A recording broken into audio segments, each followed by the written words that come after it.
All right, today the talk is about reconciling the spiritual and the material. And this is a saying of William Oslo.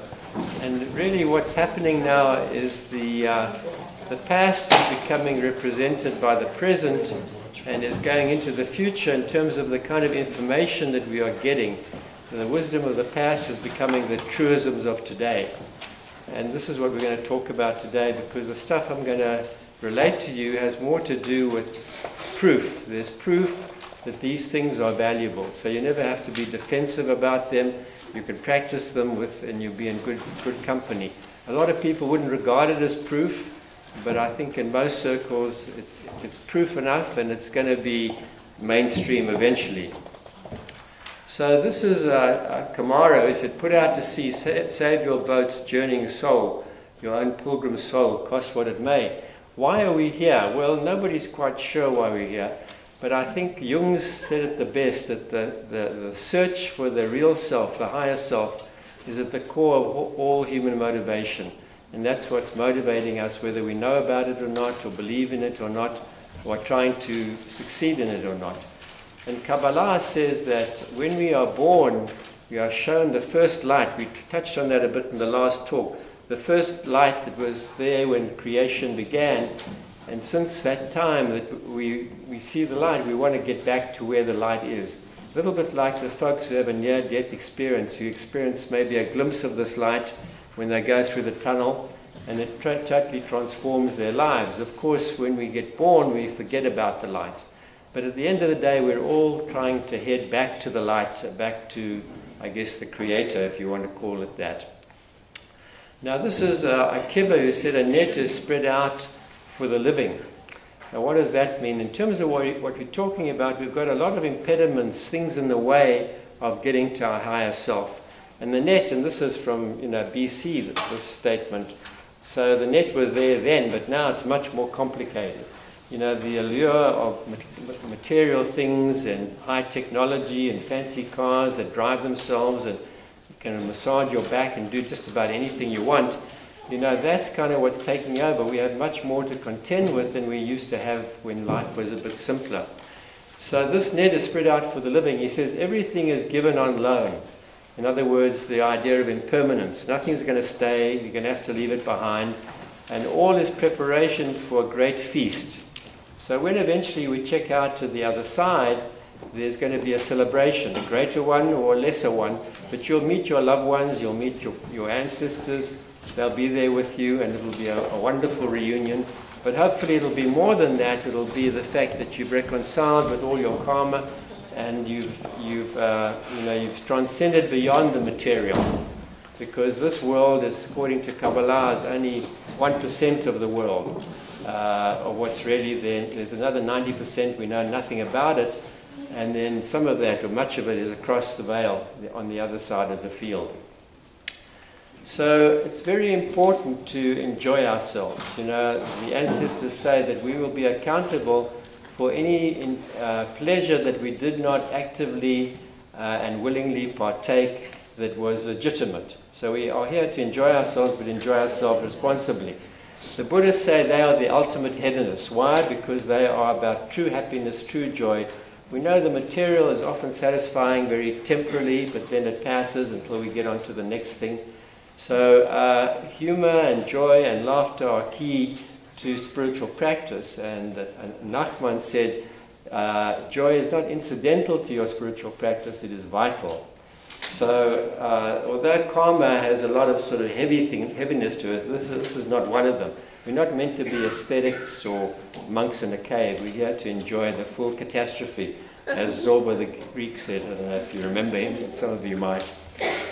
So this is Hillel. He said, more possessions, more worry. More generosity, more peace. There's nothing wrong with possessions, only to being possessed by them. Rumi said, give up owning things and being somebody. Quit existing. Give up owning things and being somebody, quit existing. So there are two things that trap us up, basically. I'm not going to go into a lot of detail, but just to sort of premise everything. That is stuff, material possessions, which we've touched on, but it's also fame. It's our ego, it's our persona, it's who we want to project ourselves to our clothes, the car we drive, the house we live in, our certificates on the wall. It's very much part of us, and that he also is suggesting is meaningless. And Lao Tzu said, care about what others' opinions are, you will always be their prisoner. So, we need to get beyond possessions and beyond the idea of fame. And of course, social media is all about connecting with persona, with ego. So I'm not going to talk much more about the entrapments. I'm going to talk about the remedies today. So this is what we're going to talk about. The hero's journey. We've done this before, but we're going to look at it in a different light this time. The thing that keeps everything together with spiritual practice. And our neuroscience is now validating what Patanjali, I'm going to show you his sheets, many of you have seen them before, what Patanjali said, BCE. Then you're going to look at positive psychology and the healing of meaning. All of this is quite evidential stuff. And then gratitude and joy.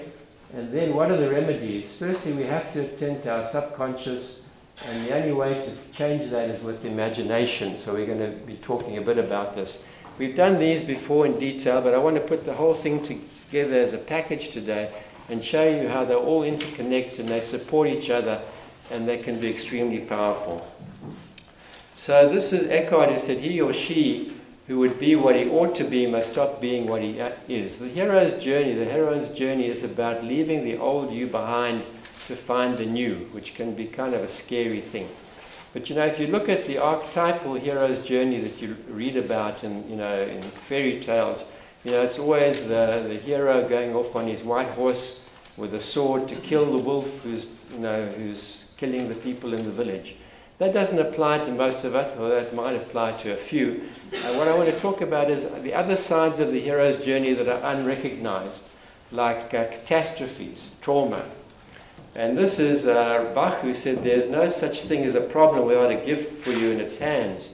You seek problems, rather call them challenges, because you need their gifts. In every catastrophe, there's an opportunity for growth, for transcendence, for a hero's journey. We just have to be able to see it. As somebody said, it's not what happens to you, it's what you do with it that counts. So this is the capacity to rise up like the phoenix rising out of the ashes, kind of what Santa Barbara is doing at the moment, and many people are as well. But often for many of us, it's the loss of a job, a loss of a loved one, a loss of health, that sort of thing, which we can either get resigned to and get desperate about, or we can do something about it. We can take our suffering, make something useful out of it, as the Buddhists say. And that usually comprises giving it away, helping other people. So the thing about the hero's journey is that it can be done at very many levels. And this started for me really with the interest in wilderness and nature as a route to the hero's journey. And if you look at the Outward Bound organization, which is a very good metaphor for everything, they would take people into wilderness situations, give them increasingly difficult skills to accomplish, ensure that they succeeded, and in that way they would obtain self-mastery, self-concept, self-esteem, self-sufficiency, self-actualization. You'll see this is also going to be all part of positive psychology. My idea then was to do an inward-bound trip, which took people to be more transpersonal, to be more transcendent, to more self-awareness or self-realization of the real self, not the little self down here. So this is an energy shift, and it's not going to happen unless you have a spiritual practice. So spiritual practice is the catalyst that's going to put all of this together. But when you talk about rites of passage, in indigenous societies, this is where they are. They're usually youths, they're teenagers, they're going through puberty, and it's more about self-actualization and about what we're talking about in this audience. So this is Campbell, and I want to just mention Van Gennep, who really studied indigenous societies, and he saw there were 3 stages to the rite of passage. One was, the first was separation, the second was threshold, and the third was incorporation. But if you look at Campbell's story here, it's very similar. The hero ventures forth from a world of common day. You have to separate from what you know and go to what you don't know, and that's the scary part. So there's often resistance and there's fear that comes up.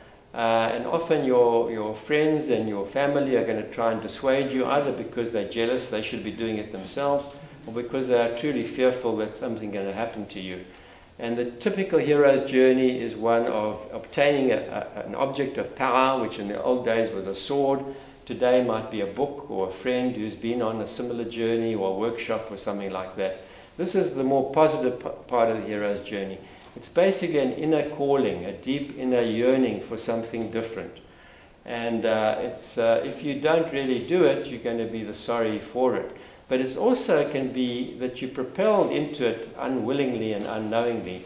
Like they say, a kick in the butt is often a kick in the right direction. And this is kind of what it is. You know, if you lose your job or a loved one, often that will propel you on a journey which you didn't really want to do, but it can be very useful. So the threshold is you come into a region of supernatural wonder, and fabulous forces are there encountered, and a decisive victory is won. It's not necessarily fabulous. They can be terribly terrifying forces. It's often called the dark night of the soul. Now in these days, it's not so much the physical challenges as the inner challenges of our own inner demons. For instance, somebody facing some kind of catastrophic event. And then once the grail is obtained, the gift, the aha experience, the realization of something that you want to do, that you want to change, comes the incorporation phase. The hero comes back from this mysterious adventure with the power to bestow boons on his fellow human. At the end of the day, the hero's journey is about giving the grail away. You don't keep it for yourself. The warrior's journey, which is very common in our society, is the warrior keeps the grail for himself. If you think of the Olympic athlete, you know, he goes through separation, or she does, threshold, but then keeps the gold medal for himself or for the family, for the corporation, but doesn't really give it away.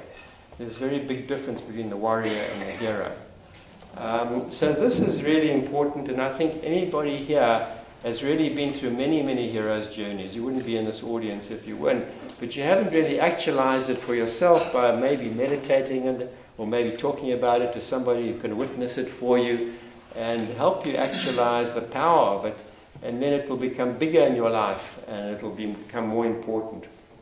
There's no one hero's journey. We are continually doing more and more of them. As we get more advanced, the hero's journeys become more subtle, but they still are profound in terms of advancement into the self-awareness story. So this is a different kind of saying that comes from Vedanta. May the hero or heroine awaken from forgetfulness and transcend all anxiety and sorrow. We forget so much when we come into the planet. We don't know who we are anymore. We forget all the lessons of the past. We have to start again. But some of that is imprinted in our soul and in our cellular memory. This is really, if you want to take the best example, one of the many, is the Buddha journey. You know, he's in his palace. He's now happened to have seen the suffering that's around him. He was always protected from it by his father. And he leaves this incredible wealth and opulence. He leaves his family, he leaves his kids, and he goes off to find the solution to the four rivers of suffering. You know, the uncontrolled birth, uncontrolled sickness, uncontrolled aging, uncontrolled death. And he finds them, and he finds them for a lot of people as well. So this is a different type of self-awareness, self-realization, which is incredibly powerful and goes beyond the survival needs into the growth needs and into the higher chakras, including the crown chakra. So look at your life in terms of all these things. You know, I think you can do it during the meditation or maybe any other meditation when you leave. Look at those aspects of your life where you actually went through this journey, and maybe you actualized it for yourself as a warrior, but maybe not. Maybe you actualized it for yourself for a hero. And then it'll become much more important to you, and you can go into the next step. So what are the key factors in initiation? Firstly, you have to be receptive to it. You have to be receptive to the fact that catastrophe can be a gift. That's not always easy. Then you have to have the intention to do something with it. There's a story about two Buddhist monks who are always arguing and debating with one another. And the one stands sideways in the entrance of a doorway, and he says to his friend, well, what am I doing now? Am I going in? Am I going out? And the guy says, well, it depends completely on your intention. So you have to decide, am I going to go in here, or am I going to be a victim with my catastrophe and go on, sit on my couch and, feel sorry for myself. So those are the two key things. It's all a question, everything is a question of intention.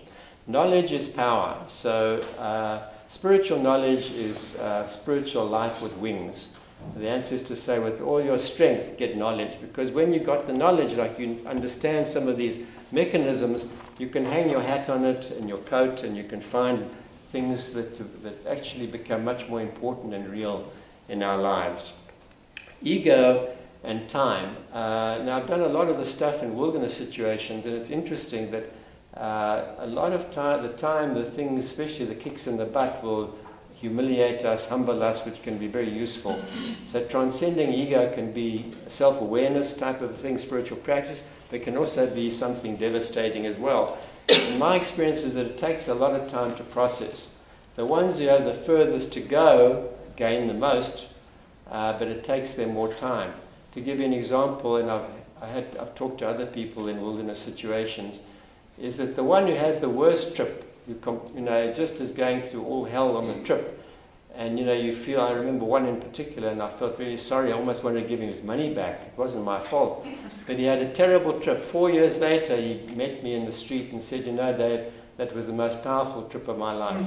So you don't know what's going on inside of the person and they don't know either, until many years later, and that's the benefit of looking at some of these journeys for yourself. Fear and stress are key. There is no hero's journey without fear and stress, but you can turn the stress into eustress, which is good stress, which means accept it as a challenge rather than as a problem. And then peeling away the layers of stuff mainly, but also the layers of blocks, of the inner thoughts and so on that we're going to talk about, the vibrational blocks that we have, we're going to talk about, and getting to the center of what Patanjali sheaths are, or if you like, the center of the onion. Your higher self is in the middle of the onion at the center, and you're unraveling all these layers of the onion to get to the real thing in the middle. So let's look at fear and stress. Aldo Leopold said, it must be a poor life that achieves freedom from fear. And Hillel said, fear is not a foe. Only acquiescing to it is a problem, is the enemy. So courage requires fear. If you don't have any fear, you don't have any courage. So the hero's journey is really a journey of courage. Now, if you look at the causes of fear, they've been described as the deep, the dark, the steep. Obvious reasons. Threat to life, limb, organ, or function. So those are the things: loss of a job, loss of health, heart attack, or whatever. Religious and superstitious, or dogma, dogma that keeps us entrapped in a certain way of thinking. Folks say it's not the things you know that are the dangerous things, it's the things that you don't know is what worries them. But it's the opposite. It's the things that we know that are the problem. It's the things that we don't know we need to go for. We know we need to envelop. And then finally, the biggest fear of all with researchers is ego. Mostly people are really concerned about how they're going to look to other people, their persona, they're guarding their persona, they don't want to be humiliated or feel in any way compromised. Shame, guilt, remorse are all parts of this. So Campbell said, this is the incorporation phase now, hold to your vision, be true to your myth. He also said, follow your bliss. So when you come out of the threshold phase, or you look back at some other threshold phases that you've had, try and see what the grail was, what the myth was, and try and live it out. And I want to talk about the incorporation phase in terms of what we're going to talk about in the rest of the talk, to see how they're all interconnected. It's all about being yourself. It's about finding your own archetype. Or what Seligman said is being in the flow of your signature strengths. And then you will be happy. It's about relationships, community, maybe a Buddhist Sangha or something like that you join. If you're not sure what you want to do, maybe you'll join a spiritual community and learn more tools. And it's about meaning, again, positive psychology. And this is all dependent on spiritual practice, although, of course, the psychologists are scientists, in inverted commas, so they don't like to talk about heroes' journeys and spiritual practice. But when you use those as well, it's much more powerful than just the positive psychology on its own. But there are other parts to the incorporation phase. Firstly is attending to your needs and not your wants. Keep it simple. You might have to keep your day job. Don't do anything drastic, you know. We need to pay the rent. And do the stuff you need to do in your voluntary free time, and don't even expect to get paid for it. And if you do, it's a gift. But meanwhile, you've got your salary coming in, so you can pay the rent. You want to avoid the fall. And the fall is when you lose the vision, you lose you lose your mission. And that's very devastating to people, and then you will always regret it, and certainly you'll regret it in the last days when things are dwindling in your life. Those are some of the main things, really. The other parts to the incorporation phase, what I would also say is that walk the talk, don't talk the walk. When you come back with aha or something, it may be that you cannot do something different, but you're going to do what you're doing in a different way, which is just fine as well. At a higher level, understanding and compassion and less judgment.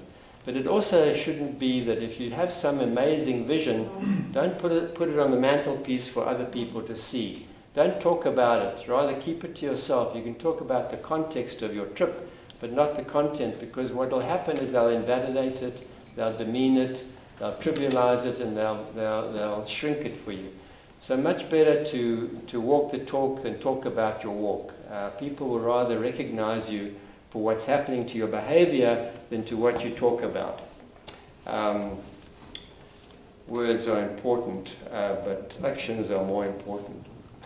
So what about spiritual practice? The present moment. This is about changing your energy, changing your vibrational energy so that you can control monkey mind. And I'm going to defer here to the measures of your practice, which have to do with the rest of the talk as well. The inner peace, which is the stress busting. The congruence, which is part of the hero's journey. I've been practicing yoga for a long time, and I've noticed that people who start to do yoga for stress busting, things start to change in their lives. They dump their spouse, they sell their house, they change their job. It's almost like as their energy body is changing with these simple mechanical things, because the yoga we do in this country is only one aspect of yoga. It changes them. The energy body gets beyond the stress busting to something more, and helps you to become more congruent. And then again, talking about positive psychology, it makes all this stronger. Gratitude and joy we're going to talk about, and positivity in your subconscious, and positive imagination rituals we're going to also talk about. So the Buddha said to insist on a spiritual practice that served you in the past is to carry a raft on your back after you've crossed the river. So I'm sure many of you have done that. I've done it. I spent 2 years on TM until eventually I gave it up because it wasn't really going far enough for me. So just because it's working for some guru or a lot of his students doesn't mean it's going to work for you. And the Creator doesn't like copycat spirituality. The ancestors say, there are many holy paths and sacred prayers and paths to transformation, but you are to find the one meant for you. Because there's going to be an ideal one or two or maybe even three. With the Western mind that's so busy, sometimes we need to change because we get bored. We have to adapt to our own conditioning. So design your own spiritual practice, and it can be anything. Anything that's done for its own sake, not to look good, not to perfect anything, not to practice something that's enjoyable and sustainable is a spiritual practice. So you can design it as you want it to be. Here are the broad categories. I'm sure there are more. And the important thing about it, it's not just stress busting and meditation. It'll give you access to non-local information, which is so key to keeping on your hero's journey and staying to the truth of your mission, of your myth. So there's the mind meditation, which can be passive or active. Mostly it's Eastern meditation, which is calming the mind and trying to reproduce a clear blue sky type of thing. Some of us don't do too well with that.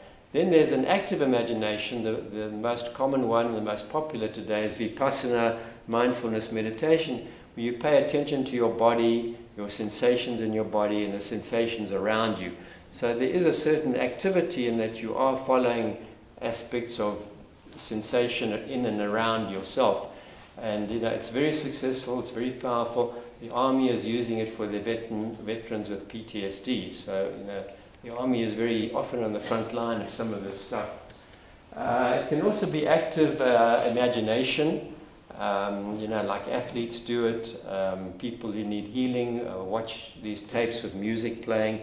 We're going to talk about imagination in the same light, but slightly differently later. And then it's body meditative, either passive or active. Well, meditative, passive isn't really meditation, but there's no doubt that if you get rolfed, or if you have acupuncture, or if you have a really good massage, you do go into an altered state of consciousness, you get into a meditative state. It's kind of an alpha rhythm, and it's nice because you don't have to do anything, somebody's doing it for you. Depending on who it is, it'll be more or less powerful. I remember having a Kundalini experience once when I was rolfed. I had this amazing energy going into my crown, but that's because he was a superb rolfer. And then it can be active. The commonest ones are Qigong, yoga, Tai Chi, but it can be playing your guitar, walking on the beach. It could be surfing if you inwardly direct it. It could be rock climbing if you don't think you're going to die and fall down, if you're really good at those things. I'm going to talk about gratitude later, but this is definitely spiritual practice. And then there's shamanic, drumming, dancing, chanting, rituals. It's interesting, I've been practicing yoga for many, many years before I did my initiation. And when I was doing my initiation in Swaziland, I was practicing it every day as well, but it never got me as deep as the dancing and the drumming did. So that might be something for some of you who like to dance or drum or play an instrument. And then finally, just to be complete, there's spirit guide practice, attention to your dreams, your sleep. They can script your dreams, non-local astral travel in the dream state. If you haven't watched the video or didn't come to the talk, there's a DVD online about connecting with your ancestors and how to do an altar.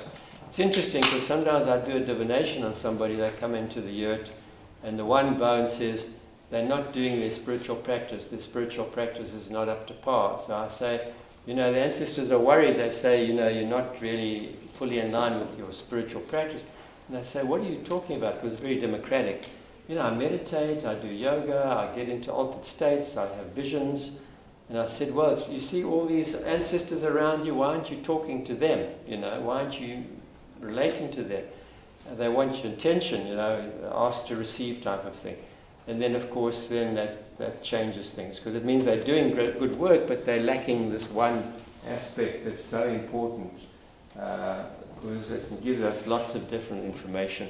But the free will demands that you ask to receive.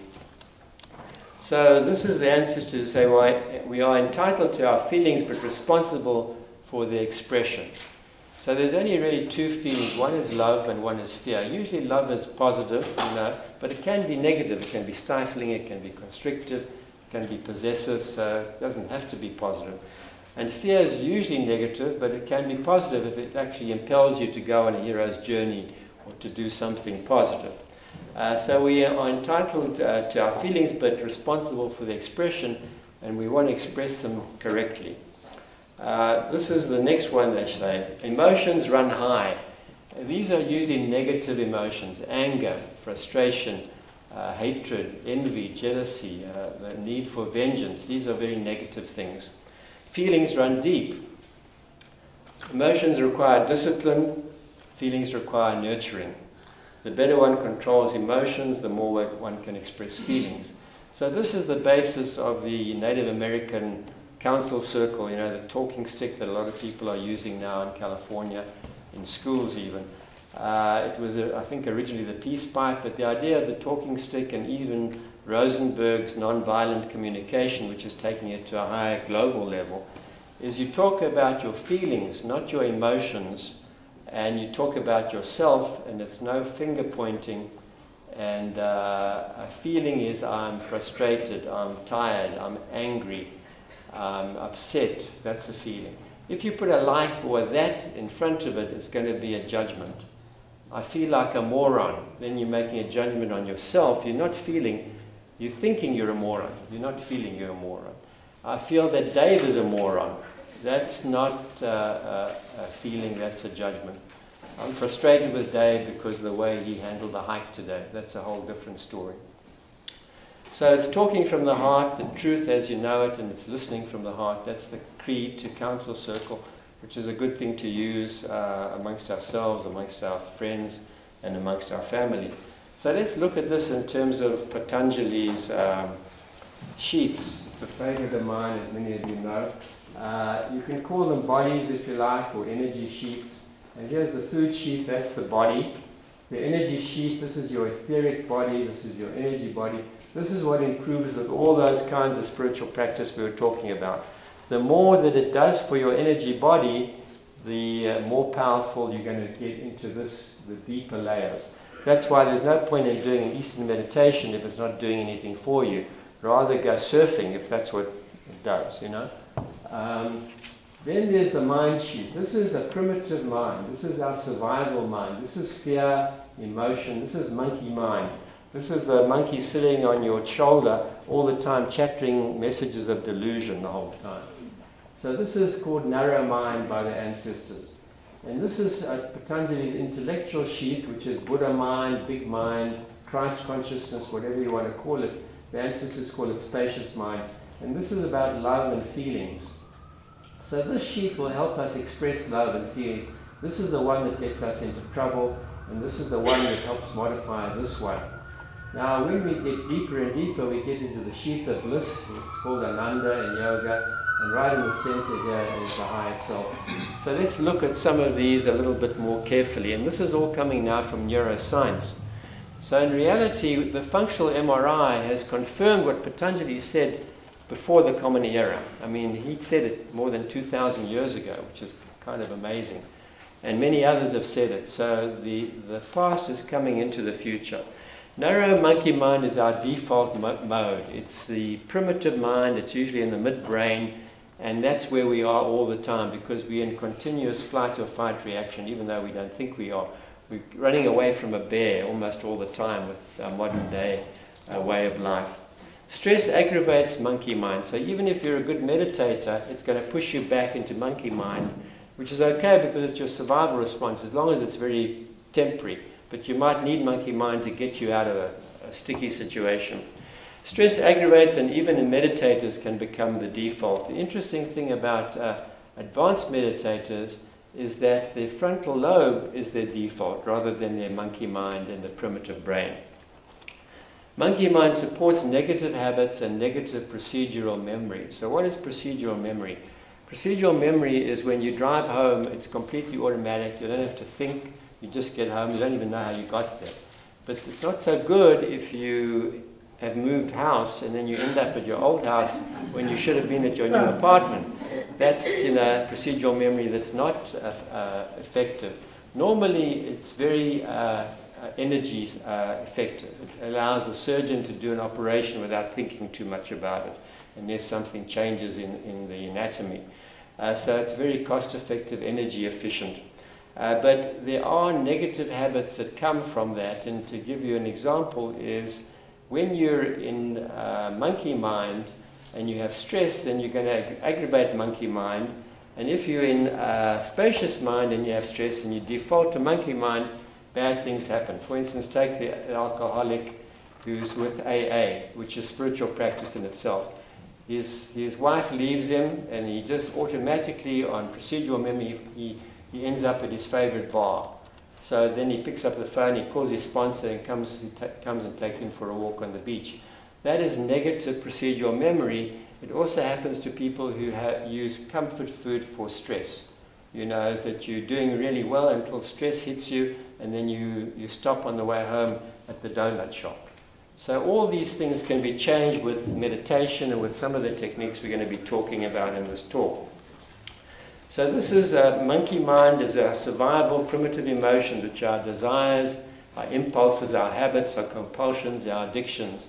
If we want to cure an addiction, it really, really helps to have a spiritual practice. That's the amazing thing about AA. It generates negative emotions, like I said, hate, anger, all the emotions you don't want to generate. Nothing creative ever happens in monkey mind. You know, you can't think your way into a creative situation in monkey mind. It's in constant flux, and there's a triad. Monkey mind forms a triad, sometimes called the subtle body, with ego, monkey mind, and spacious mind. And usually ego and monkey mind are superseding spacious mind, which is subordinated to them. And this is constant flux, and this is the cause of suffering.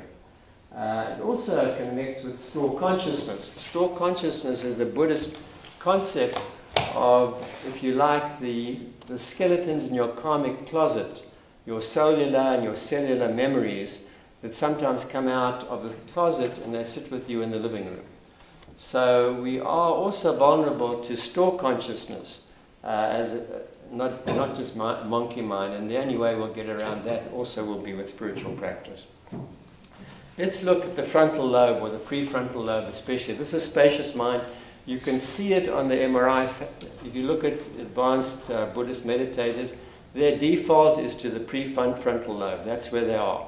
They actually have more neurons there. There's kind of more muscle in their frontal lobe, which is very interesting. And they default to there, and very occasionally they might skip out of it. But this is higher wisdom, your ideals, your concepts, your notions, your beliefs, your discrimination, your discernment. It completes this triad, the triad of the subtle body, but it should be the governor of the system, but it's never going to be the governor of the system unless we do something spiritually related, inwardly related, almost every single day. It doesn't have to be for long. It can be for 10 minutes, just to center ourselves. Not easy to do, but this is the most important thing probably today. If nothing else, it's spiritual practice. Okay, the frontal lobe is also the gateway to the field of information, non-local information, to our guides, to our intuition, to our dreams. It helps keep us on the hero's journey. It helps keep us congruent with ourselves, and it keeps us in line.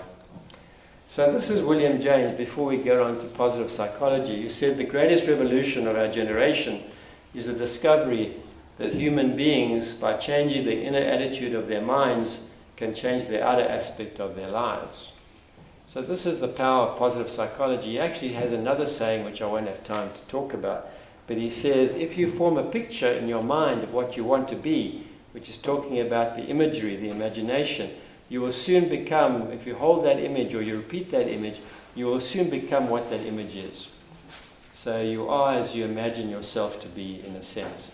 So we're going to talk about both those things, and we're going to talk about them in the context of the hero's journey and spiritual practice, because on their own they're not the same. They're a little bit anemic.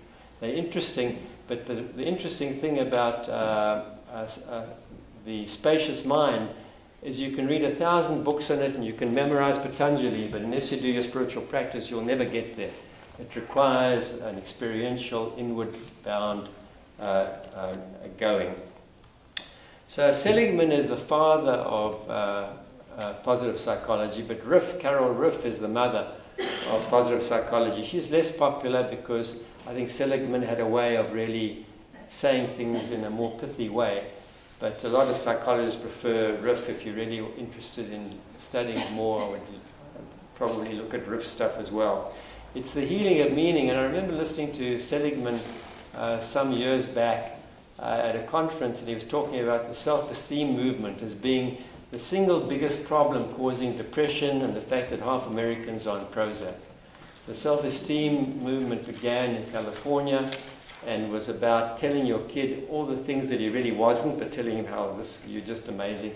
And it's created really havoc. A lot of these people are unhappy, they're depressed, they're miserable, they don't perform better, their suicide rate is higher. So self-esteem is a recipe, the self-esteem movement is a recipe for misery in a way. Not the same as self-concept, self-worth. Self-esteem has a different tone to it. So I also want to mention Evans, because he's a positive psychologist, as is McCulloch, who've done work on gratitude and joy, but they have a definite spiritual bent, whereas the other positive psychologists don't. And I think the spiritual bent you'll see as we get along further into the talk. So he has an acronym, PERMA, P-E-R-M-A. I'm not a psychologist, so forgive me for those psychotherapists around. And this is also connected to the incorporation phase and spacious mind. It's a way of looking at what we're talking about differently. Pleasure, engagement, relationships, meaning, and accomplishment. So he said, pleasure is maximizing positive emotions. We've talked about that before. Don't watch too much TV. Don't watch, too much of Trump. Don't watch violent movies. It's just going to push you into a negative frame of mind and push you into a negative vibration. So that makes good sense. Engagement. Seek out activities that allow flow. That's deep, effortless involvement. In other words, use your signature strengths, but he said use it in service. So he's talking here about the hero's journey and the incorporation phase of the hero's journey. And he's talking about flow. If you think of flow, you think also if you take flow to the next step, it's being in the zone, which is what people want to do, with your work. The athletes are looking to be in the zone. It's also called superfluidity, where you're really in an altered state of consciousness, which would be one step above what he's talking about, where things are pretty much amazing. You just kind of are channeling stuff. Relationships are really important. So this is your community, your sangha, the supportive system you have for your hero's journey. Positive relationships are especially powerful and support the others. Like-minded people that are on the same gig as you are, who can support you. Very, very important. They don't have to be friends. They're just relationships. They're connections. Meaning, serving something bigger than oneself. The hero's journey again. Schweitzer said, I don't know what your destiny will be, but one thing I do know is that the only ones among you who will be happy are those who have sought and found how to serve. It's all about service. He was a missionary in the African jungle, helping lepers and all kinds of sick people. So it's serving something bigger than oneself that the Buddhists confirm that's the way to be happy. It's kind of paradoxical. And finally, accomplishment. It's okay, but don't pursue it, especially if it's meaningless. So he's got some very powerful things here which support everything that ancient wisdom has been talking about. So the Peter principle is that cream rises to the top until it sours. We actually often promote ourselves out of our level of competence. Take this example. Jane is in the flow, and she's with her signature strengths. Everybody around her who works with says, "Wow, Jane's incredible. She's fantastic." We don't want to lose her. She might go somewhere else. Somebody's going to get her. Jane's really, really happy. Then they pull Jane into the office. They say, Jane, we want to promote you, and we'll give you your own office, and you'll have your own parking space, and you'll have your own expense account and your own car, and you'll have a bigger salary, and you will have much better health insurance. And now Jane is torn because she's really happy.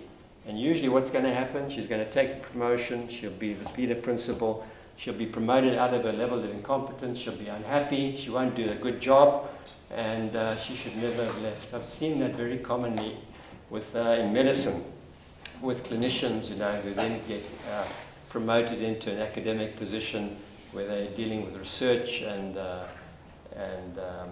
administration, and they're completely away from what they really want to be. So very important with the Peter principle, be careful of promotion, no matter how enticing it might be. This is from the Post, who said, once what you are living and what you are doing has for you meaning, it is irrelevant whether you are happy or unhappy. You are content, you are not alone in your spirit, you belong. If you look at Mother Teresa, she didn't look very happy, but she belonged, she was not alone in her spirit. You think of Mandela spending 20 years in prison, I'm sure he wasn't happy. But, there was a certain contentment. He knew he was doing the right thing, and there are many others you could cite. So it's not necessarily joyful or extremely happy that, if that's what you're expecting from your mission, it may be a little disappointing. But you will feel you have meaning, you feel you have healing, you feel you belong, that you're content. Let's talk about gratitude. I used to say that gratitude is the ultimate form of prayer, until somebody said gratitude is the only form of prayer. And he was right. Gratitude, which isn't prayer, which isn't gratitude, is supplication. It's petitioning for something. So that has a stickiness to it. So if you're going to petition and pray, it's okay to do that, But in terms of the hero's journey and what we're talking about, and in terms of the spirit world, it's much better to pray for something that's going to help you help others, and then it has more power to it.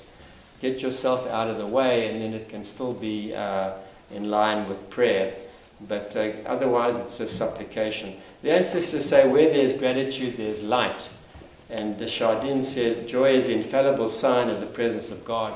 So joy, in a way, being happy, being grateful, is spiritual practice. So this is what Evans decided to do. He decided to do a research project on the premise that we are recipients of unearned gifts. And the ancestors confirm your gifts are only gifts if you find them thus to be. Your heart makes them so. You have to recognize them. And there is a flyer out here from the back. Is it available there? Yeah, it's actually a little exercise which fits in very well what I'm talking about, is how to be grateful, and we'll talk about that, but if anybody's interested in doing it from day to day, they can pick it up at the back. So what are these unearned gifts? You know, we have to sort of know what they are and recognize them. We have to find gratitude in hidden places. So what is the evidence that it's spiritual practice? Gratitude does the same thing that meditation does. It increases dopamine and serotonin and your endorphins. It's equivalent to an antidepressant. It increases your neuronal density. It does what I was saying meditation does on an MRI for Buddhist meditators. There's more neuronal muscle there in your prefrontal lobe. And it creates a positive feedback, in other words, more gratitude.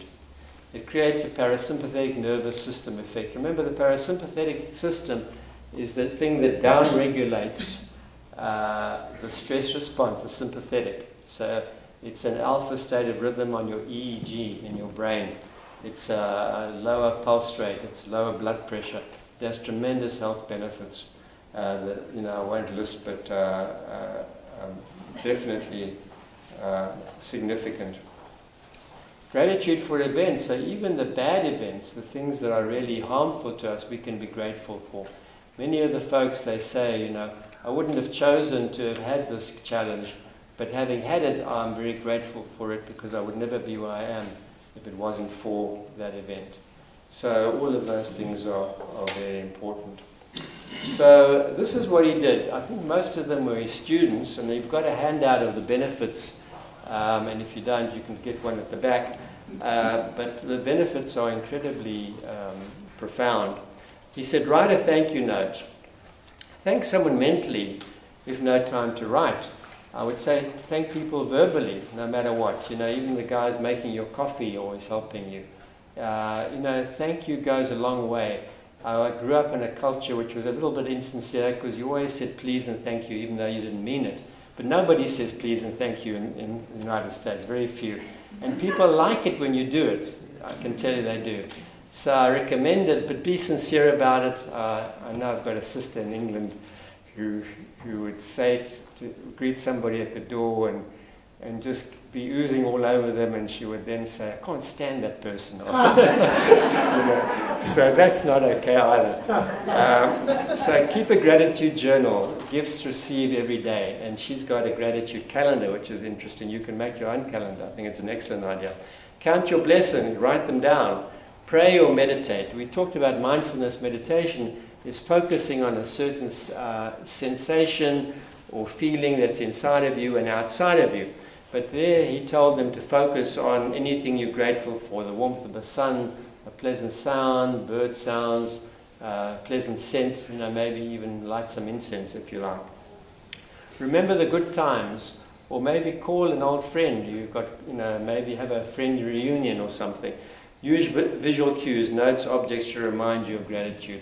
You can, at your own leisure, read up all the benefits of them and see what maybe might relate to you, but they are significant.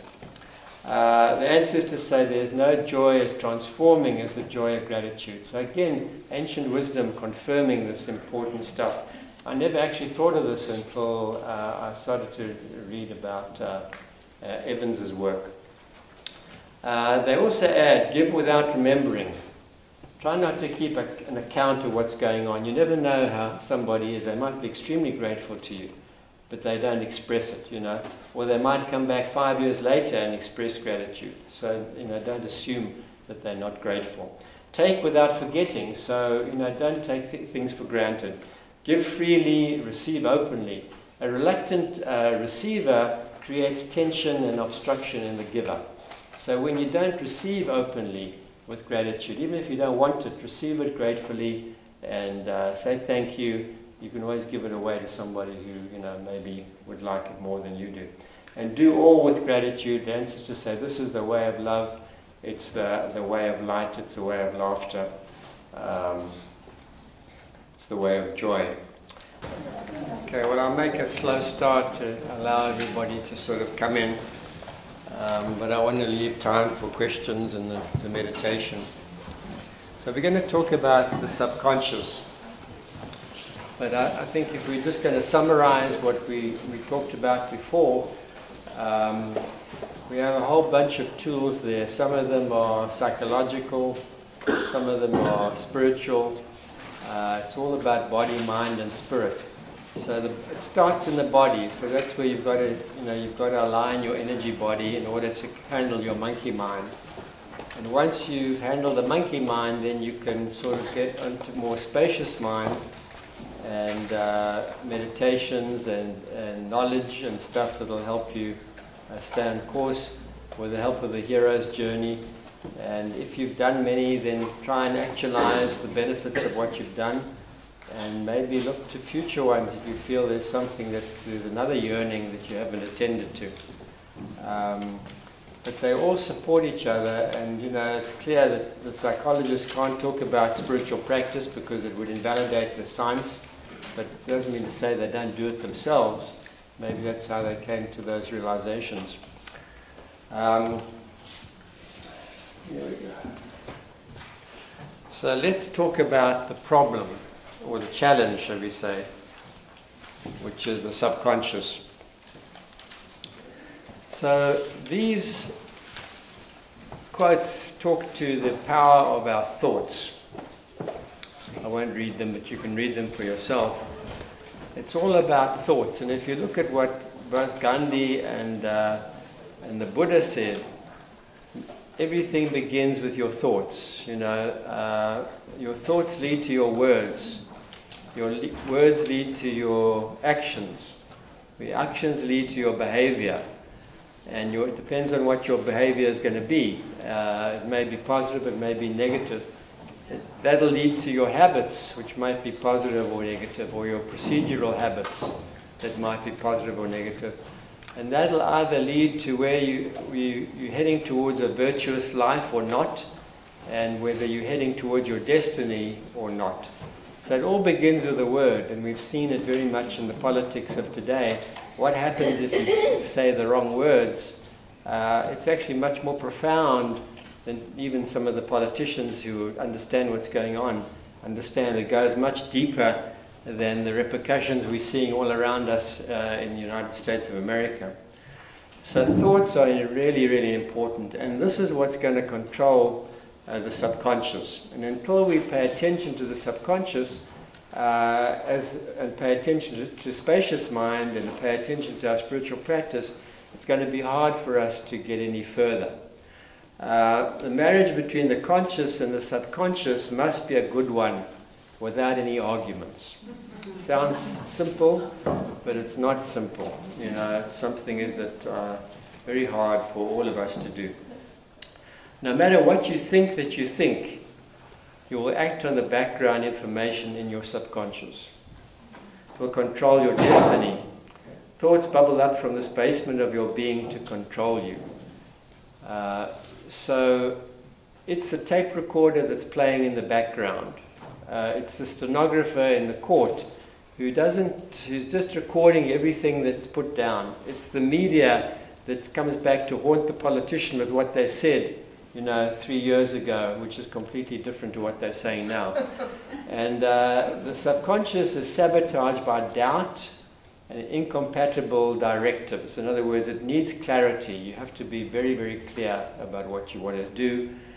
Because your subconscious is going to control your actions regardless of what your conscious mind thinks. The subconscious cannot think, but it records everything all the time, impartially, true or false. It doesn't have a sense of humor, and it can't take a joke. So even don't joke, in a negative fashion about yourself or about somebody else. Both the conscious and subconscious are subject to spacious mind and to narrow mind, but obviously are much more vulnerable to narrow mind, to monkey mind. The subconscious involves emotion, which is the autonomic nervous system, the sympathetic nervous system, fear, and therefore is vulnerable to monkey mind and narrow mind, because that's where that fear-based survival response is coming from. We need to be able to prime our subconscious with spacious mind and replace monkey mind with spacious mind. So this is Cumes, who was a Frenchman who started thinking about all these things. And he said the act of imagining a negative outcome, which is fear-based, actually creates one. When your desires and your imagination are in conflict, your imagination, in other words, fear, will prevail. And he had his plank theory. So if you think of a plank, and say I put a plank between here and the piano and I wanted to walk over it. So what's the worst thing that would happen? I would slip and I'd jump down onto the floor. You put that plank between a crevasse 1,000 feet above, then your imagination is going to prevail over anything else. Your fear will take over. Your desire to cross the plank will not prevail over your imagination. Either you won't do it, or you'll do it and then you might slip and fall, and hopefully you'll have some kind of a rope system, which is what all this is about, when it comes to climbing. Some control system so that if you do fall, you don't die. So it's really important that's where Outward Bound is so profound, because they would take people and make them walk the plank and assure that they were successful so they could overcome that particular fear. But if you look at why do we have those fears, it's subconscious programming since the day we were born. If you're born to nervous, anxious patients, who say the wrong words, Johnny, if you dive into the pool, you'll crack your head open and your brains will spill out, So, Johnny doesn't want to dive till another 3 years till he realizes that maybe if he just dives correctly, his brains won't spill out. Depends on our schooling, the people we hang out with, and so on. So this is why there are some people who don't have a subconscious problem. Supreme athletes, firstly they're supreme athletes, so they're not the same as we are, but they have no problem with the fact that they are not going to fail. They're going to succeed whatever they do, and if they don't, they'll just keep trying until they do, and they won't worry about the consequences necessarily. But a lot of us aren't like that. But that's the easy one. We're talking about something to do with walking across a crevasse. It gets much more subtle than that.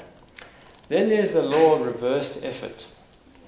You get the opposite of what you pray for if your conscious and your subconscious are not in agreement. So think of this one. Money is the root of all evil. Your conscious mind knows that it's not the root of all evil. It can be, but it's not the root. But if you've grown up with that and it's been impregnated in your subconscious, you can go to a workshop about how to make more money and you won't succeed. Why? Because your subconscious already is in a poor sort of mentality. It has to be reprogrammed. Now, some of the workshops, self-help workshops that have to do with business, are tending to the subconscious because they know this is incredibly powerful. And they will help people with different exercises reprogram their conscious, your subconscious. And it's very effective, but you have to know that your subconscious also has to believe in it, and you have to believe in it. So if your subconscious, if you're programming your subconscious to the extent that, I want to have an island in the Bahamas, if you don't really believe it and you can't feel it in your bones, it's not going to happen. If you believe it and you feel it in your bones, it will happen for guys like Trump, and it happens regardless of your motivation or your morality. It's going to happen based on your subconscious and your belief system. That's, dark and light have equal access. But that's the problem with the law of reversed effort. You will not get what you want unless you program your subconscious to change. Now, this is again just elaborating on the Planck theory. The act of imagining opposition, which is fear-based, creates opposition.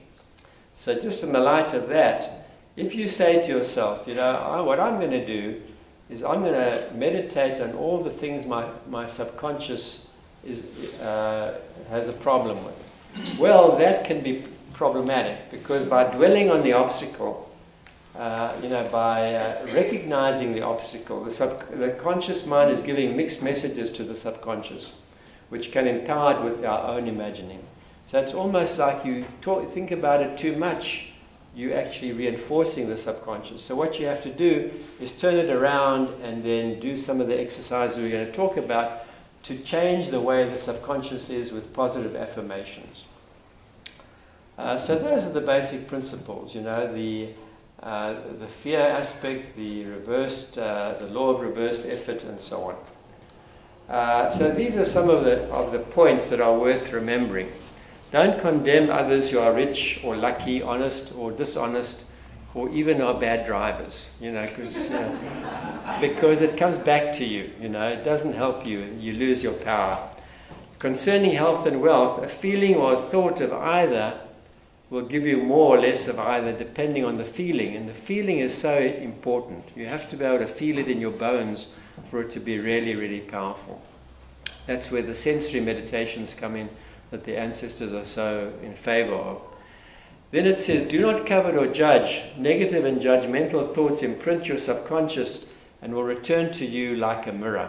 You know, they come back at you and negatively impact your progress. Wish people well and good will return to you. If you think of Matthew's, judge not that you not be judged. For as you judge, so you'll be judged. And with what measure you meet will be measured out to you again. So if you look at Matthew, there's three aspects to his thing. Judge not that you not be judged, because if you judge, if you think of it in terms of your friends, they're going to say, you know, Dave's really judgmental, you know. Maybe he's saying the same bad things about me. So that has an impact on your colleagues. But if, on the other hand, as you judge, so you will be judged, which that's more of a karmic thing. That when you go to the other side and you reconcile with your karma, you will be accountable for some of the judgments you make. The Talmud says, a soul that weighs things suffers harm. A soul that's always judging suffers harm. So it's actually, we're judging ourselves. In a sense, we're imprinting this stuff upon ourselves like a mirror. It's coming back to you and it's reinforcing your subconscious with the judgmental thoughts. It will be measured unto you again, in a sense, by this mirror. So rather judge the actions. This is really hard stuff for all of us. Judge the action rather than the person. I can tell you, I haven't mastered it. Karma is the equalizer. These are the things to try and think about. We don't have to be judge and jury. Respond positively or you inherit their energy. Or use a kind of spiritual aikido. In other words, reflect their problem back to them like a mirror. You can even wear a little locket or something with a lucky charm in.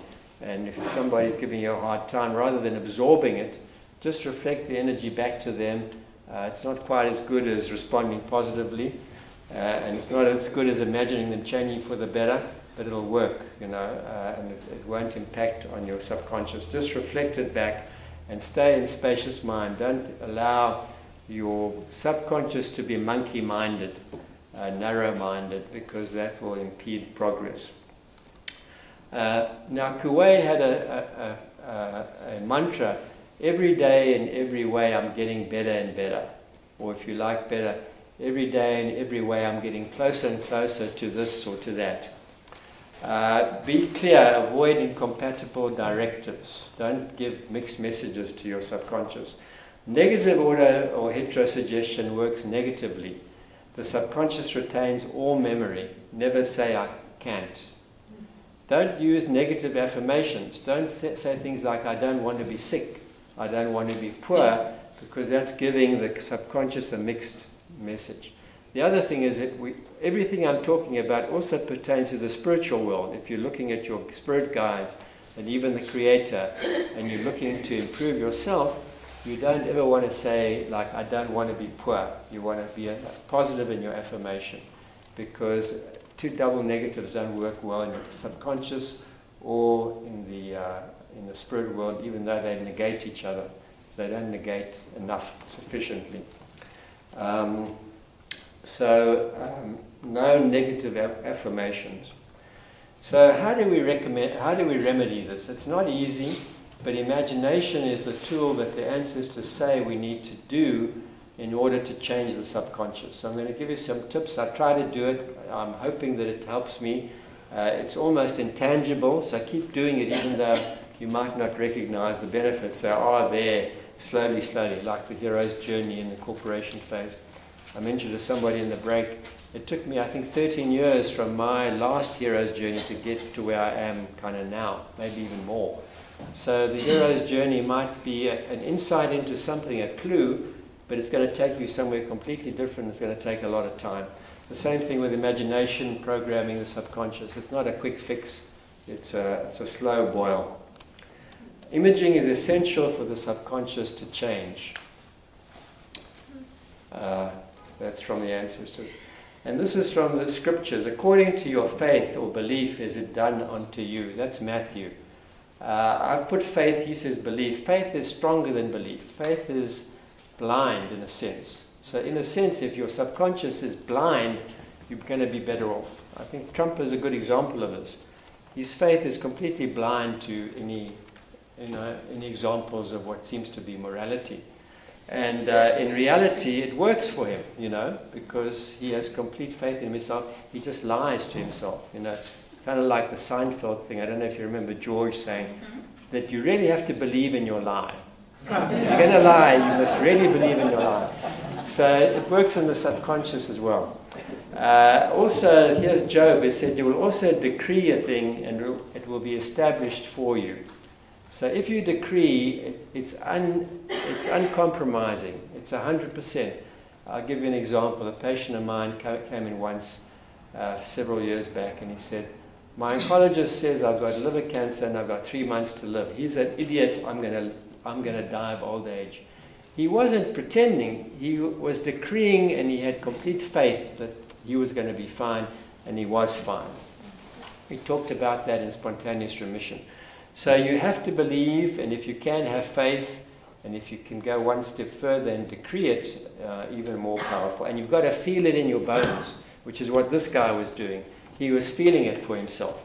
We can't we can't bluff our subconscious. The subconscious is most active around sleep when the conscious is on hold. So that's the best time to impregnate it. Words and imagination have their greatest power before and around sleep. But it doesn't have to be at bedtime. It can be, around a nap. It can be around a meditation. It could happen in hypnagogic states or hypnotic states when you're very suggestible. We talked last time about this woman who had a spontaneous remission of her breast cancer on an entheogen, ayahuasca in the jungle in the Amazon, because she saw the cancer cells disappearing out of her body. It changed the way her subconscious was. Coué said you can cure and you can cause disease with the subconscious. So there are many ways to get into a meditative state, but most of us go to sleep every night. That's the best time to do it. We may not always meditate. We may not always, go to the jungle in the Amazon. So this is what we have to do.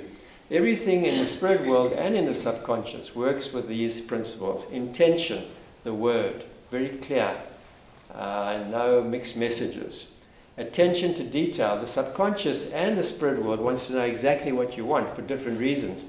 The subconscious is stupid, it can't think, so it wants to know exactly.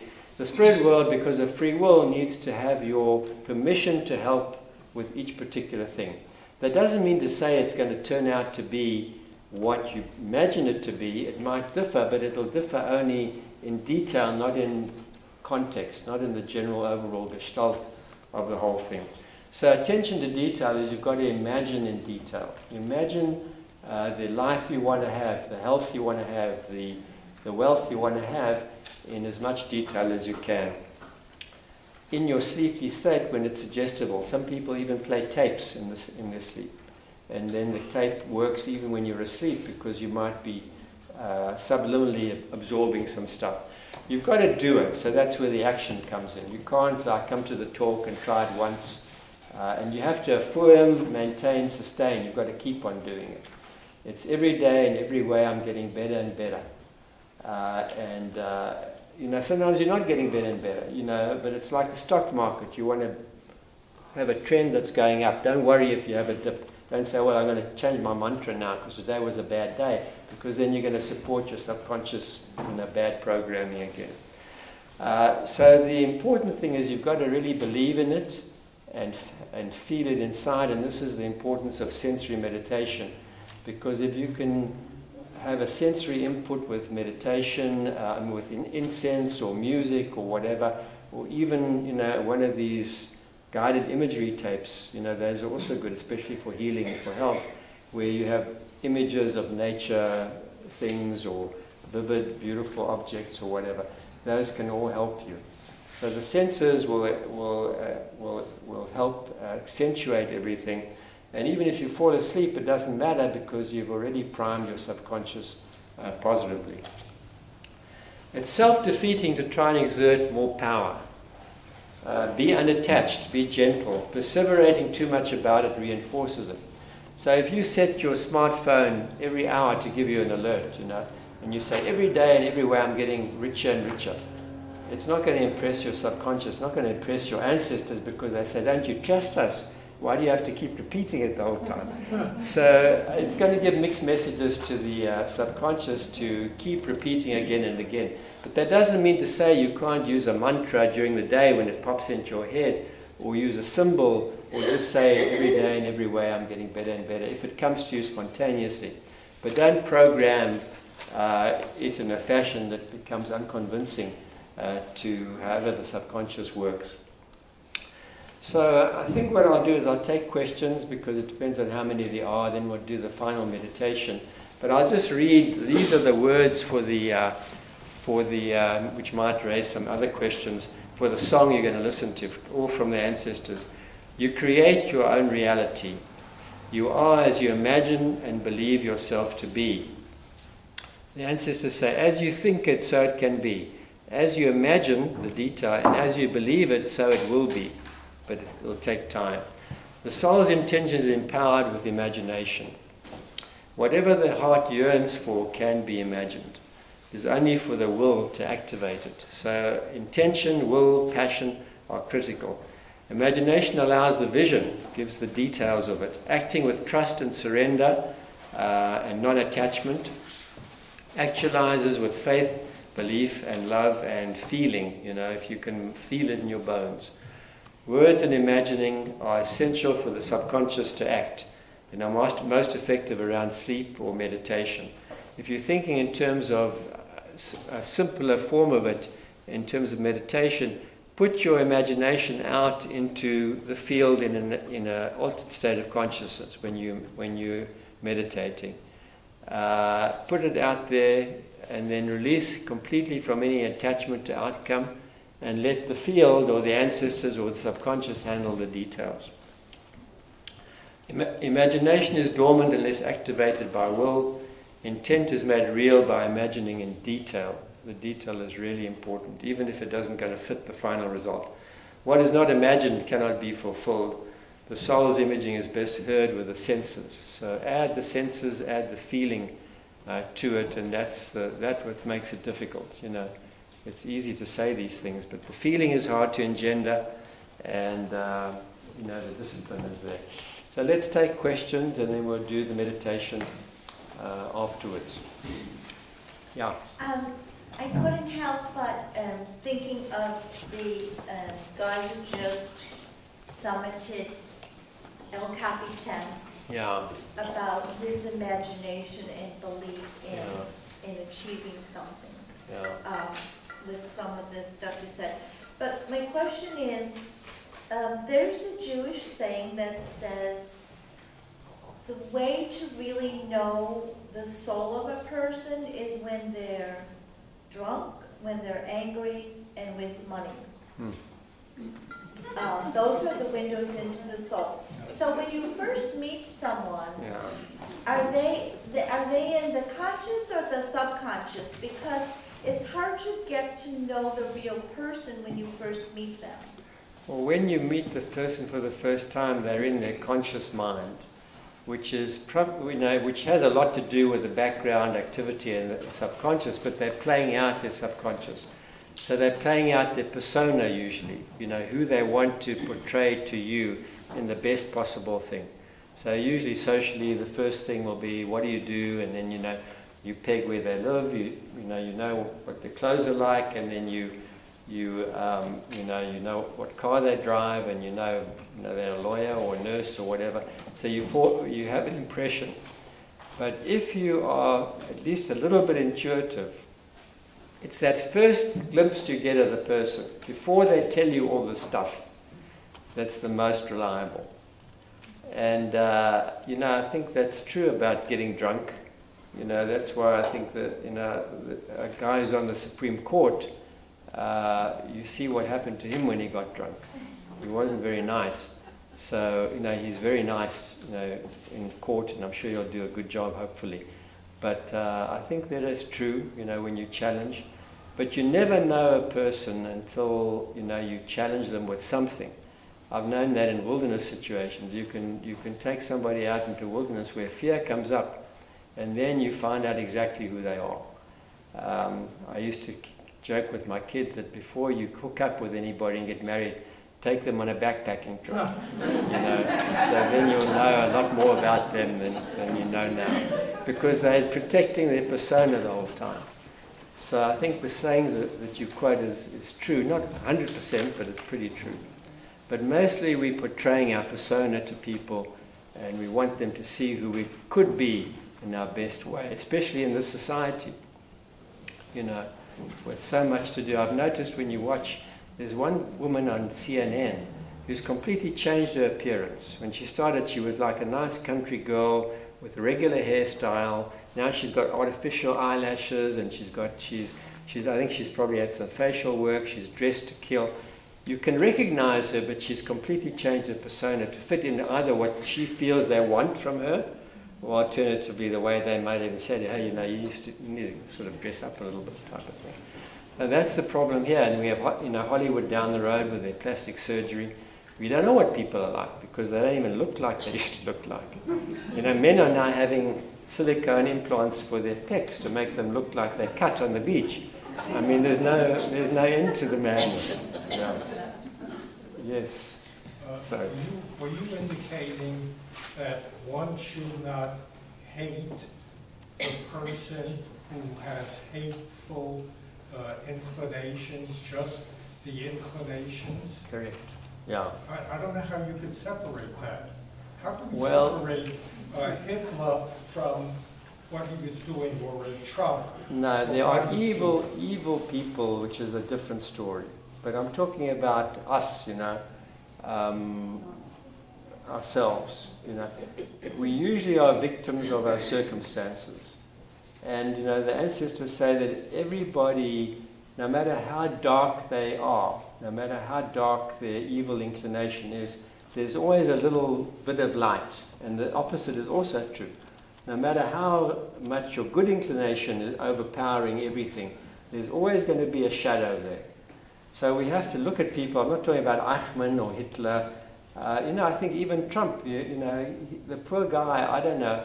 I sometimes feel sorry for the guy. It's too bad he's president, and we have to suffer it. But if he wasn't president and he was just back, doing his show and everything, I'd pity him because he's in a really bad, spiritual situation. The sad thing about, I don't want to get into the politics of it, but a lot of people who know him on a personal basis say he's very different when he's out of his craziness and what's going on in terms of, you can't understand the guy, but there's no question that he has an element of light in him. So judge the actions, which are completely crazy, they're unskillful, but somewhere in there, there's something hopefully good, that's good. He's not Hitler, he's not Eichmann, that's for sure. So I think there are truly evil people, and the thing is, it doesn't help for you to hate them, because then you just absorb the hatred into yourself. That's what Mandela said. He said, if I do what they did to me, I will become like them. That's what you don't want. You don't want to become like Trump, and you don't want to become, certainly like, no one's going to become Eichmann or Hitler here. But the fact of the matter is that when you embrace that, you absorb it. When, what's her name, Sarah Huckabee Sanders goes into a restaurant and everybody boos her, it feels great. I'd probably boo her too. But you are the one who's suffering, because you are projecting her energy back to you. You are becoming like her, and that's what the problem is. And then your subconscious is being primed the same way. So much better to do the spiritual aikido. I think that's when Jesus said, turn the other cheek. He didn't mean if somebody hits you, just say, okay, why don't you hit me here? It's to do the spiritual aikido, rather deflect it, rather just send the energy back to them, and then if necessary, hit them back. But that try and avoid that if possible. Aikido, the whole principle of Aikido is to take the energy the person is doing and keep them safe with it. And by doing that, you demonstrate to them that you're in control and you can do what you want to them. They don't have control anymore, and you could have hurt them badly, but you didn't. That's good karma. So it's a question of your karmic imprint, which is also your subconscious imprint, which is so important. We are the ones who suffer from the hatred. So, try not to hate. It's sometimes very difficult. By the way, I was looking for that movie on Eichmann, and I couldn't remember the name to look at. Anybody seen Eichmann's movie with Sir, whatever his name is? It's supposed to be brilliant, about the Eichmann story. Anyway, if somebody thinks of it later. Yes? Well, now there's two questions got me different. When I pass on and I see my relatives, yeah. Now, am I going to see them unless they're close, new, or what I'm getting at is my brother. If I go back, yeah. My brother, some people would consider him a little bit of an ass. Yeah. But I want to see him the way he is, was. Will he be different? Will he be, he'll be the same. He'll be the same. Often they wear the same clothes. Like, when you see them in the dream, they come just like they are always. That's where they are, in the astral realm. They come in the dream. They usually come exactly as they are. Like my ex-father-in-law I was very close to. He comes in flip-flops and short pants and a t-shirt. That's what he always wore. And he looks the same. But he's not the same in terms of he's been through a reconciliation process. It's a whole other story. I don't think I've got a DVD on it, but we'll have another talk maybe sometime. There's a reconciliation process, so he now understands much better who he is and what his faults are. So your brother will look the same, but he may not talk the same. This is why a dysfunctional person can actually be a good spirit guide for you, especially if they're forgiven and released from their karmic blemish, because then they can help you, because now they've been through a reconciliation process, in which case they're kind of purified, and they're hanging around the astral before they have to come back again. But yes, you will, when you go to the other side, more than likely you will go to the vibration that you've earned. And, that might be of concern, because you might not want to go back to the vibration of your ancestors. So you shouldn't expect to want to do that. You should expect to go to the vibration you deserve. And your intention and what you do around death is going to determine that. But what can happen is if you end up in the vibration that you're familiar with, then you might end up with your brother, and he's still going to be the same.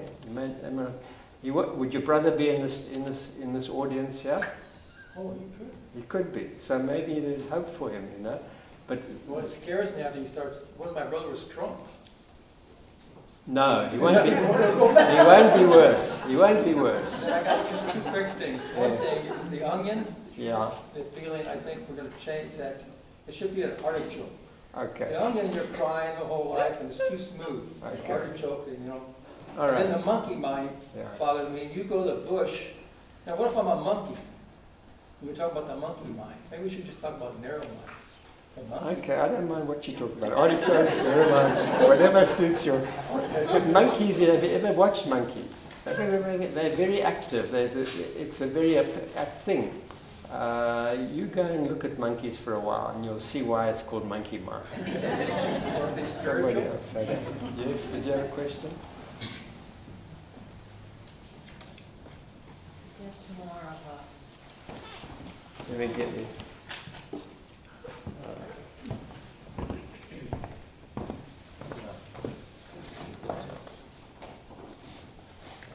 my experience is that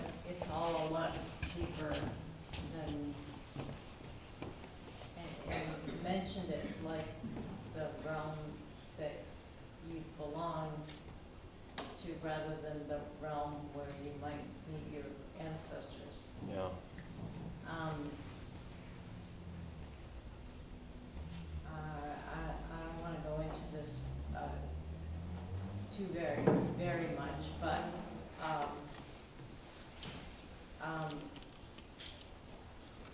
I was very severely abused and programmed to believe things about myself that are not true.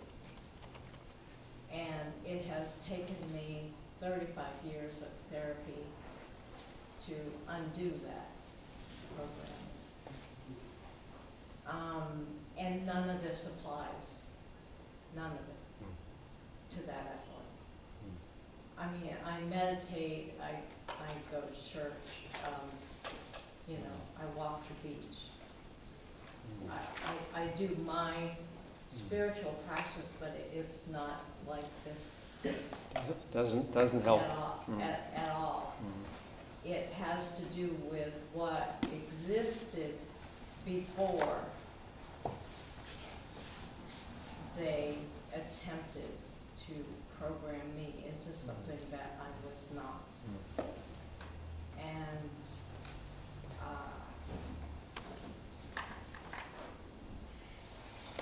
that's what has sustained me, even though I did not have any awareness of it for most of my life. I had angels watching over me. I had miracles happen to me. I had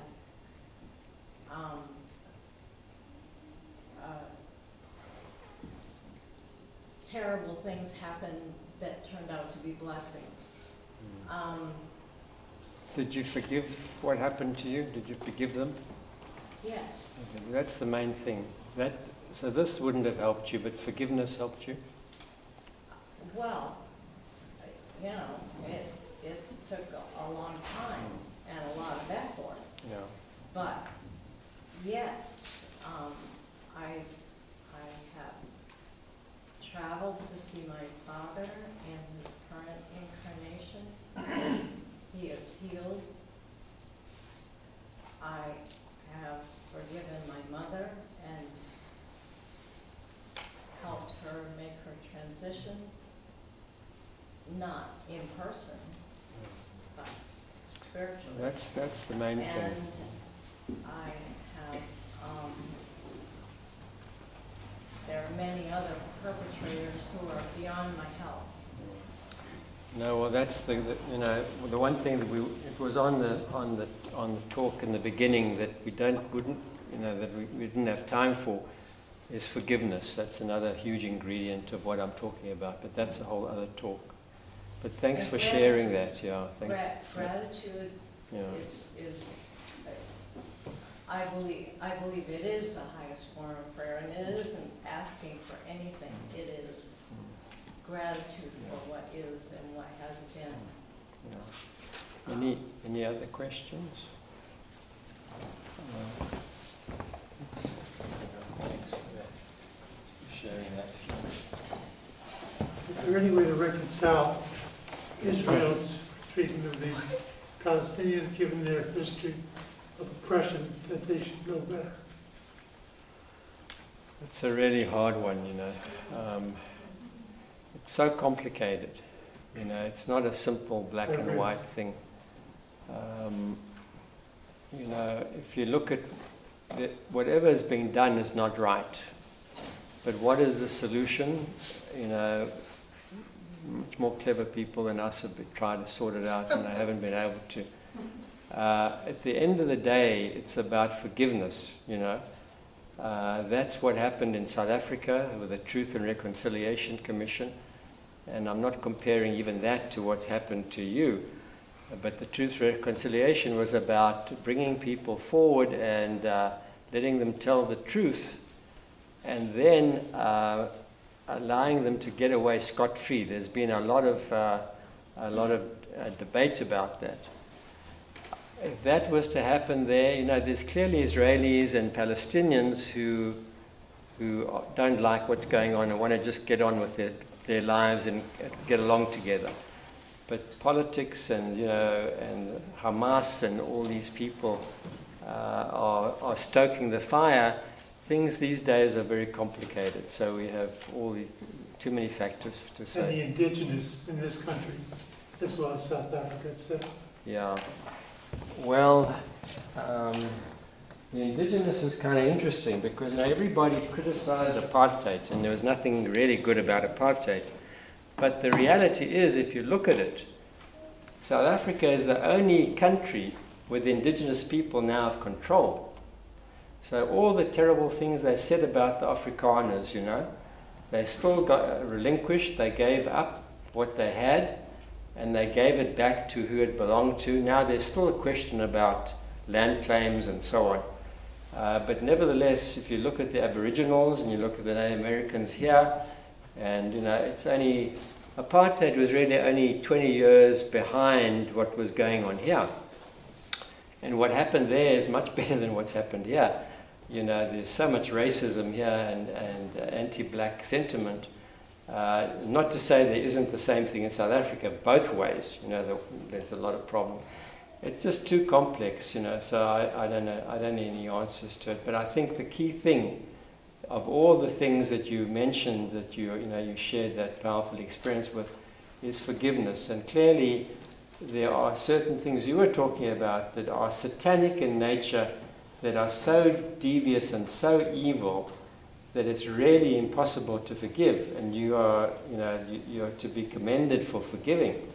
I see a lot of folks in my indigenous practice who have been severely abused, you know, sexually and otherwise, and it's incredibly difficult for them to forgive. But until there is forgiveness, there will not be healing.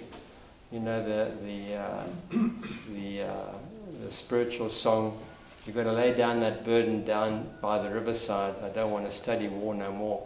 Until you forgive, you're studying war all the time, in your subconscious, in your conscious, in your body, and everything. So forgiveness is the first step, which we didn't even talk about.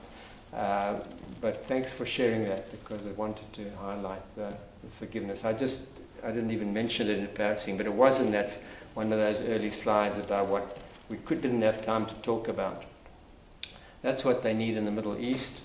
You know, it's gone the opposite way now in South Africa. It was great during Mandela's time, but it's now reversed itself. Okay, so any last questions? Be happy to answer them. Looks like a beautiful day. So this is the last talk of the year. So have a great holiday season and a great new year. See you in February, I hope.